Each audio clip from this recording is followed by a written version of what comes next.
संपूर्ण आपल्या भारतीय तत्वज्ञानात एक अपूर्वाई घडली. आपले जेवढे आर्यांचे धर्मग्रंथ आहेत, वेद, उपनिषदे, शास्त्र, मीमांसा, निर्णय, संहिता, पुराण,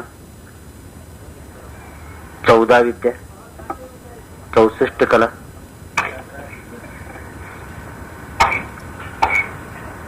हे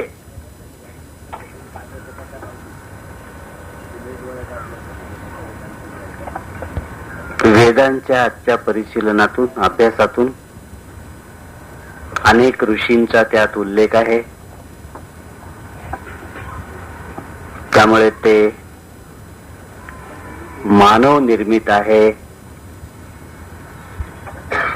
यापर्यंत मानवाची विचारसरणी वाढलेली आहे. पण बाकीचे ग्रंथ तर त्यांचे ऋषीच आहेत, त्याबद्दल मला काही बोलायचं नाही. पण आज जिला आपण श्रीमद भगवद्गीता जयंती म्हणतो, ती आज भगवंतांनी कुरुक्षेत्रावर अर्जुनाला सांगितलेली आहे.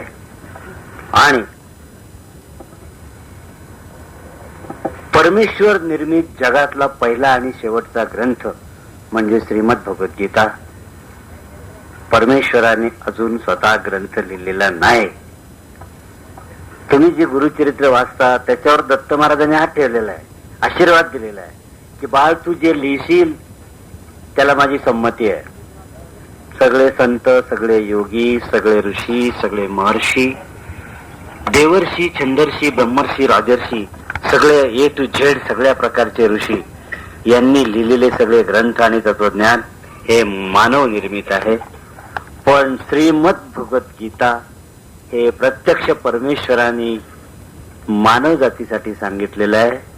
आणि त्यात वैशिष्ट्य असं की आम्ही भारतीय लोक जे आहोत यांच्या सगळ्या पूर्वपरंपरेचा त्या निमित्ताने मागोवा घेता येतो. तुम्हाला काय वाटत असेल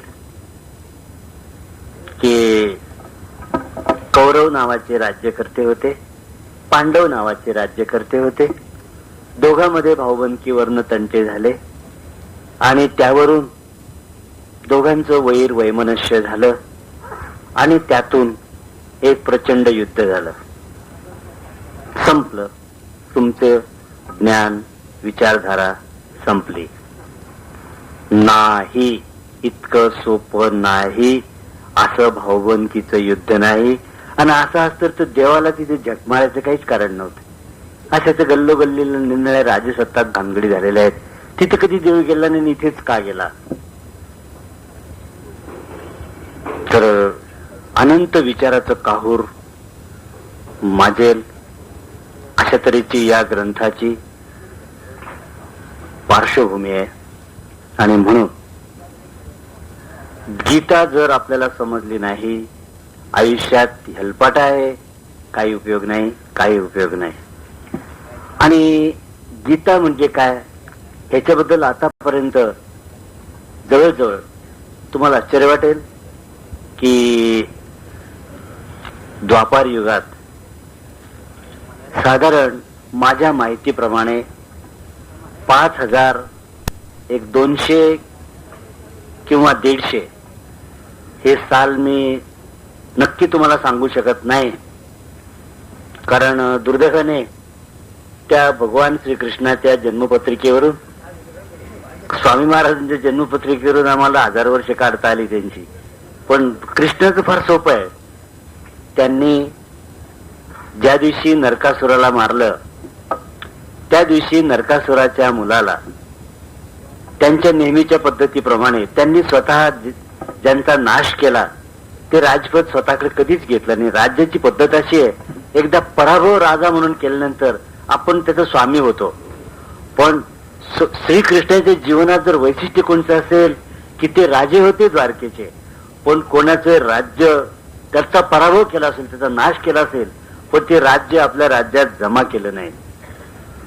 भगवान राम यांनी सुद्धा रावणाचं राज्य विभीषणाला दिलं. ते त्यांना अयोध्येचं राज्य फार मोठं होतं. तर हे जे काही वैशिष्ट्य आहे श्रीकृष्ण जीवनाचं, आपण त्याच्यावर आता आज विचार करणार आहोत. कारण तुम्हाला मी सांगतो की द्वापार युग किंवा भारतीय संस्कृतीत ज्याचा अतिशय मननपूर्वक अभ्यास करावा अशी एकच व्यक्ती आहे आपल्या हिंदू संस्कृतीत, ती म्हणजे भगवान श्रीकृष्ण. आणि आजच्या संस्कृतीत ज्यांच्या जीवनाचा संपूर्ण अभ्यास आणि विचार मंथन करावं अशी एकच देवत्व आहे, ते म्हणजे स्वामी महाराज.